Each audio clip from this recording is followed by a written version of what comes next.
इस कार्यक्रम को अध्यक्षता गरिरहनुभएका युवा संघ नेपालका अध्यक्षज्यू माननीय सांसद एवं स्थायी कमिटी सदस्य कृष्ण गोपाल श्रेष्ठज्यू, पोलिट ब्युरो सदस्यहरू, केन्द्रीय कमिटीका सदस्यहरू लगायत युवा संघका जो आजको यस कार्यक्रमको आयोजक संस्था हो, उहाँहरू लगायत जनप्रतिनिधि मित्रहरू र यहाँ उपस्थित हुनुभएका सम्पूर्ण आदरणीय दाजुभाइ दिदीबहिनीहरूमा हार्दिक अभिवादन भन्न चाहन्छु। आज जननेता मदन भण्डारीको 74औं जन्म जयन्ती। यो एउटा खुसीको र शुभ दिन हो। हामीले आज यहाँबाट युवा संघ नेपालले आयोजना गरेको 1 महिने वृक्षारोपण अभियानको शुभारम्भ गरेका छौँ।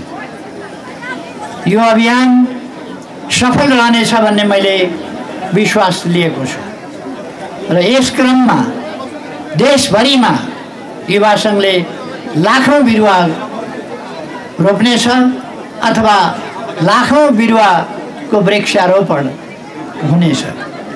देशभरिका सबै जिल्लाहरू, वर्षक सबै पालिकाहरू, वडाहरूमा यस अभियानलाई पुर्याइनेछ। यसका निम्ति म युवा संघ नेपाललाई हार्दिक धन्यवाद भन्न चाहन्छु। यस उत्साहलाई धन्यवाद भन्न चाहन्छु। आज राष्ट्रिय वृक्षारोपण दिवस, राष्ट्रिय वृक्षारोपण दिवसको सन्दर्भमा युवा संघले आयोजना गरेको यो विशाल वृक्षारोपण दिवस, जसले 1 महिनासम्मको अभियान लगातार अगाडि बढाउनेछ। यस अभियानले युवा संघ बाहेक सबै उमेर समूहका अलिकति जान्नेसम्म भइसकेका बालबालिका लगायत सबैलाई यसमा प्रेरित गर्नेछ भन्ने मैले विश्वास लिएको छु। हाम्रो देशले विश्व वातावरणको सन्दर्भमा र हाम्रै आफ्नै देशको वातावरणको सम्बन्धमा असाधारण योगदान गरेको छ। 46% वन क्षेत्र, 70% हिमाली क्षेत्र, त्यस्तै गरेर विभिन्न तालतलैयाहरू, नदी नालाहरू, यिनले पनि वातावरणमा असाधारण योगदान गरेका छन्। यी सबैको सन्दर्भमा वृक्षहरूको असाधारण महत्त्व छ। अलगा वृक्षहरूले पानी पार्ने कुरा, जमिनलाई सिंचित राखिरहने कुरा, साधारण गर्मीलाई छेकेर, घामलाई छेकेर जमिनलाई शीतलता प्रदान गर्ने कुरा र जमिन सुखा नहोस् त्यसमा ध्यान दिने कुरा, जमिनको रिचार्ज सिस्टम, त्यो पानीलाई समातेर त्यहाँ राख्ने कुरा, शीत जम्मा गर्ने कुरा, त्यसलाई तल झार्ने कुरा, अनेक पक्षबाट यसका बहुत धेरै पक्षहरू छन्, बहुआयामिक पक्षहरू छन् यसका फाइदाहरू। हामीलाई थाहा छ रुख बिरुवाहरूले अक्सिजन छोड्दछन्, जसबाट मानिसले सास लिन्छौँ। श्वास प्रश्वास सबभन्दा महत्त्वपूर्ण छ जीवनका लागि। यदि हामीले अक्सिजन 2 मिनेट अक्सिजन पाएनौँ भने हामी निसासिन्छौँ। 3 मिनेटभित्र अक्सिजन बिना मानिस मरिसक्छ। खाना बिना केही दिन बाँच्ला, केही हप्तै बाँच्छ खाना बिना, पानी बिना पनि केही दिन बाँच्छ, तर अक्सिजन बिना मानिस बाँच्न सक्दैन। अक्सिजन बिना बाँचिन्न। हिमालमा तीव्र हावा लाग्छ, हावा बेसरी लाग्छ हिमालमा, तर त्यहाँ अक्सिजन कम हुन्छ अथवा अक्सिजन हुँदैन धेरै माथि पुगेपछि। अनि कृत्रिम अक्सिजनका सिलिन्डरहरू लिएर जानुपर्छ। तैपनि हाम्रा पर्वतारोहीहरू, एकाध पर्वतारोहीहरूले बिना अक्सिजन हिमाल आरोहण गरेका छन्। उहाँहरूको शारीरिक बनोट, उहाँहरूको अभ्यास सबैलाई म धन्यवाद भन्न चाहन्छु। आज यही नगरपालिका चन्द्रगिरी नगरपालिका वडा नम्बर 9बाट हिमाल आरोहण गर्ने विधान श्रेष्ठ उहाँलाई हामी सम्मान गर्दैछौँ। म सम्मान भन्न चाहन्छु उहाँलाई र शुभकामना भन्न चाहन्छु। धेरै धेरै उहाँले आफ्नो अभियानलाई सार्थक ढङ्गले र हिमाल आरोहणको क्षेत्रमा मात्रै होइन, सफलताका अनेक आरोहणहरू उहाँले पार गर्दै जानुस्। धेरै धेरै शुभकामना छ। अरू साथीहरूलाई पनि यसले प्रेरणा दियोस्। धेरै धेरै शुभकामना छ। अहिले भर्खरै मैले मनमोहन अधिकारीजीको शालिग अनावरण गरेर यही नागार्जुन नगरपालिका यही नजिकै नागार्जुन नगरपालिका वडा नम्बर 7मा मनमोहन अधिकारीजीको शालिग अनावरण गरेर म यहाँ आएको छु। अथवा हामी यस्ता रचनात्मक कामहरू, वृक्षारोपणका कामहरू लगातार गरिरहेका छौँ। पार्कहरू स्वास्थ्यका लागि, वातावरणका लागि, विश्व वातावरणका लागि, हाम्रो मात्रै होइन विश्वको वातावरणका लागि हामी यी कामहरू गरिरहेका छौँ। आज म बेलुका स्पेनमा जाँदैछु। संयुक्त राष्ट्रसङ्घले आयोजना गरेको विकासका लागि लगानी भन्ने शीर्षक अन्तर्गतको गोष्ठीमा भाग लिन, 4 दिने गोष्ठीमा भाग लिन म त्यता प्रस्थान गर्दैछु। त्यहाँ पनि एउटा विषय वातावरण रहेको छ। वातावरणसँग र वातावरणीय अनुकूल ढङ्गले विकास कसरी गर्ने भन्ने कुरासँग सम्बन्धित रहेर हामीले विचार विमर्श पनि गर्दैछौँ। अर्को कुरा, हिजो मात्रै SEE को नतिजा प्रकाशित भएको छ। म खुसी व्यक्त गर्न चाहन्छु। 48% नपुगेको गत वर्षको SEE को नतिजा 48% पुगेको थिएन। अहिले 61.81% पुगेको छ। अथवा 48%बाट 62%, 14%ले एकै वर्षमा नतिजामा हामीले सुधार गरेका छौँ। सबै उत्तीर्ण हुने भाइ बहिनीहरूलाई, राम्रो नम्बर ल्याउनेदेखि लिएर उत्तीर्ण हुने सबै भाइ बहिनीहरूलाई म बधाई र उनीहरूको उज्जवल भविष्यको लागि धेरै धेरै शुभकामना भन्न चाहन्छु। त्यसै गरेर जसले यसमा उत्तीर्ण हुन सक्नु भएको छैन, मौका परीक्षा दिन पाउनुहुनेछ। जसले मौका परीक्षा पनि दिन पाउनुहुन्न, उहाँहरूका लागि फेरि अरू अनेक बाटाहरू खुला छन्। त्यसतर्फ सरकारले सहयोग पुर्याउनेछ। निराश नहुन म भाइ बहिनीहरूलाई आग्रह गर्न चाहन्छु। अरू प्रकारका शिक्षाहरूमा जान पाइन्छ, अरू प्रकारका तालिमहरूमा जान पाइन्छ र जीवनलाई धेरै उपयोगी ढङ्गले अगाडि बढाउन पाइन्छ। त्यसकारण निराश कसैलाई नहुन म आग्रह गर्न चाहन्छु। एकजना विद्वानले अङ्क थपेर जाँच नलिइकन अथवा जाँच लिए पनि जाँच लिए झैँ गरेर अङ्क थपेर यत्रो विघ्न पुर्याएको हो भन्ने, विद्यार्थीहरूले यत्रो मेहनत गरेर पढेर पास गरेका छन्, त्यसलाई अपमान गर्ने काम एउटा तथाकथित शिक्षाविदले गर्नुभयो। बालबालिकाहरूले मेहनत गरेर राम्रो नतिजा ल्याए भनेर उनीहरूलाई उत्साहित गर्नुको सट्टा अङ्क थपेर पास गराइयो र यो नतिजा आयो, नत्र यत्रो नतिजा आउने आधार छैन भन्नुभएछ उहाँले। आधार छ। 1 वर्ष अगाडिदेखि मैले भनिरहेको छु, हामी सबैले प्रयास, संयुक्त रूपमा प्रयास गऱ्यौँ भने 70% पुर्याउन सकिन्छ। एकै वर्षमा 14 होइन 20-22% बढाउन सकिन्छ। तर अब यस देशमा उहाँ जस्ता बुद्धिजीवी पनि छन् र उहाँ जस्ता बुद्धिजीवीहरूले अनेक प्रकारका टीका टिप्पणी गर्छन्। उहाँ 48%बाट 62% नतिजा पुगेकोमा आक्रोशित हुनुभएछ। 70 पुर्याउँछु भने थियो, तर केपी ओलीले जे बोल्छन् त्यो गर्दैनन्, जे बोल्दैनन् त्यही चाहिँ गर्छन्। 70 पुर्याउँछु भन्थे, पुर्याएनन्। मैले पहिले 70% को टार्गेट राखेका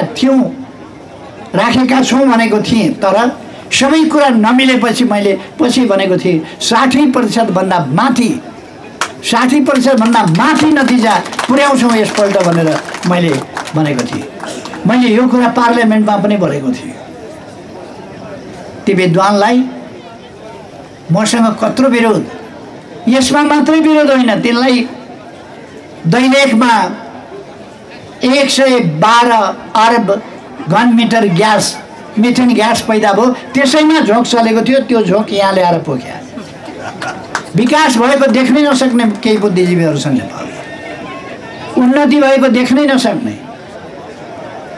हामीले आफूले मात्रै आयोजना गरेर लगभग 1.5 लाख विद्यार्थीलाई अनलाइन कक्षा सञ्चालन गरेर गणितमा, इङ्ग्लिसमा, साइन्समा, अफसल म्याथमा लगायत सामाजिक विज्ञान र सामाजिक नेपाली अनेक विषयमा हामीले अनलाइन क्लास चलाएका थियौँ।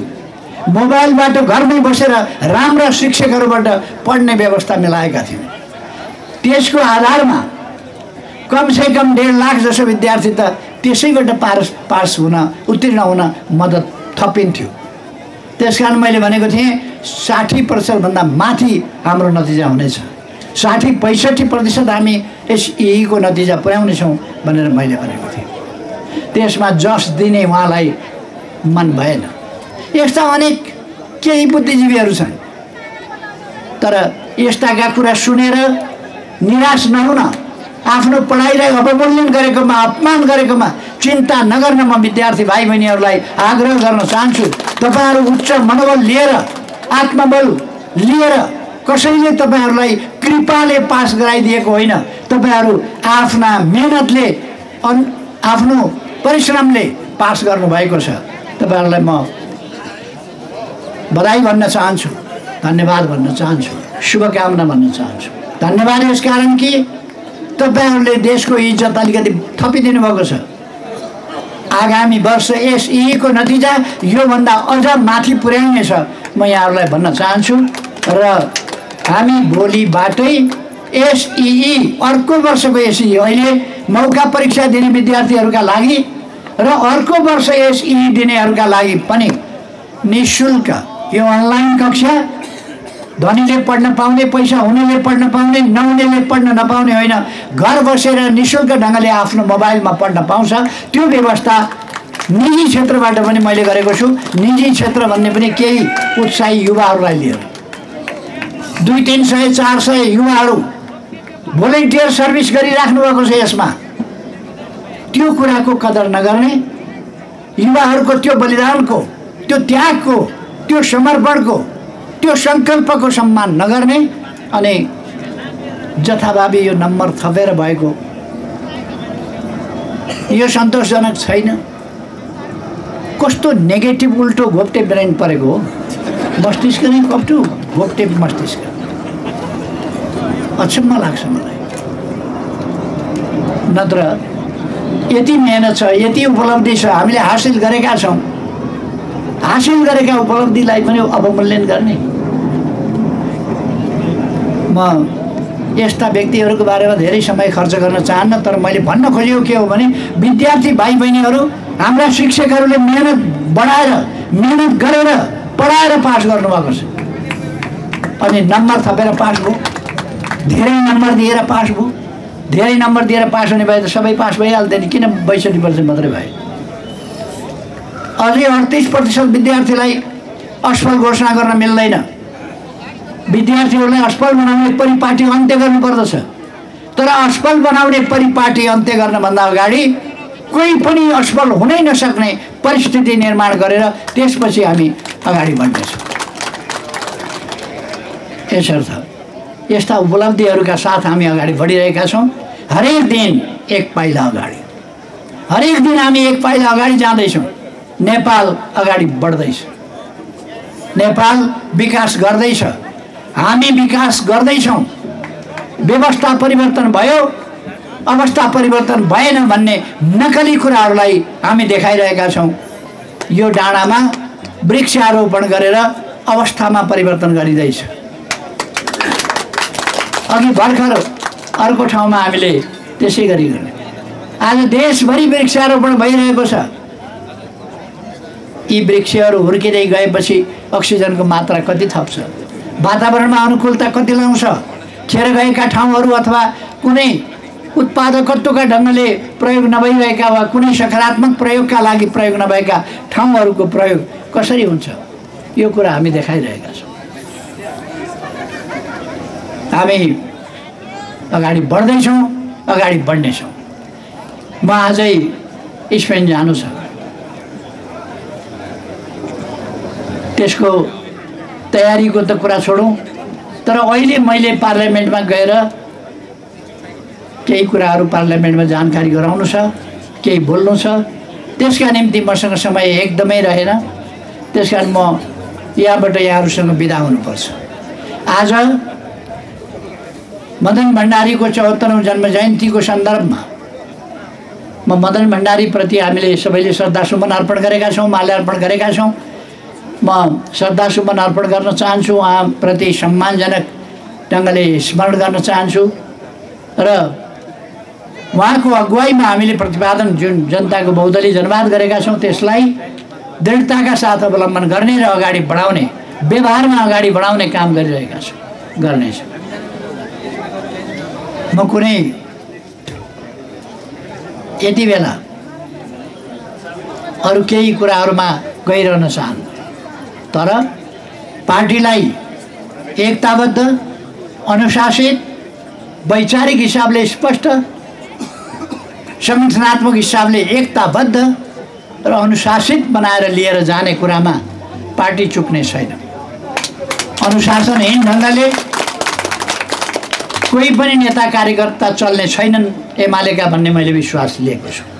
तर महाधिवेशन आउनुभन्दा अगाडिदेखि कार्यकर्तालाई नलागे पनि केही स्वार्थी तत्त्वहरूलाई महाधिवेशन लाग्न सक्छ, महाधिवेशनको लडाको मचाउन सक्छन्। घोषणा केही हुनभन्दा अगाडि उनीहरूले आफ्ना आफ्ना घोषणा गर्दै हिँड्न सक्छन्। यस्ता खालका प्रवृत्तिहरूलाई हामी कसैले पनि प्रोत्साहन गर्दैनौँ, गर्न हुँदैन। म आग्रह गर्न चाहन्छु, हामीले अनुशासित प्रवृत्ति र पद्धतिहरूका साथ पार्टीलाई एकताबद्ध ढङ्गले अगाडि बढाउनुपर्छ। मिसन 84 हाम्रो अगाडि छ। हामीले अर्जुनले द्रोणाचार्यले धनुर्विद्या सिकाउँदा रुख पनि नदेख्ने, हाँगो पनि नदेख्ने, चरा पनि नदेख्ने, चराको टाउको पनि नदेख्ने, चराको आँखो मात्रै देखे जस्तै हामी मिसन 84 देखिरहेका छौँ। मिसन 84 मा बाधा कसैले पुर्याउन पाउँदैन, पुर्याउन सक्दैन। त्यसमा पुर्याउन खोज्यो भने त्यसको हिसाब किताब गरेको छ। फेरि एकपल्ट म यस कार्यक्रममा मलाई आमन्त्रण गर्नुभयो, धन्यवाद छ। यस कार्यक्रमको आयोजनाका लागि युवा सङ्घ नेपाललाई धेरै धेरै धन्यवाद भन्न चाहन्छु। हामी उज्यालो भविष्यतर्फ अग्रसर भइरहेका छौँ, अगाडि बढ्दै जानेछौँ। नेपाललाई समृद्ध नेपाल र सुखी नेपाली बनाइ छाड्नेछौँ। धन्यवाद।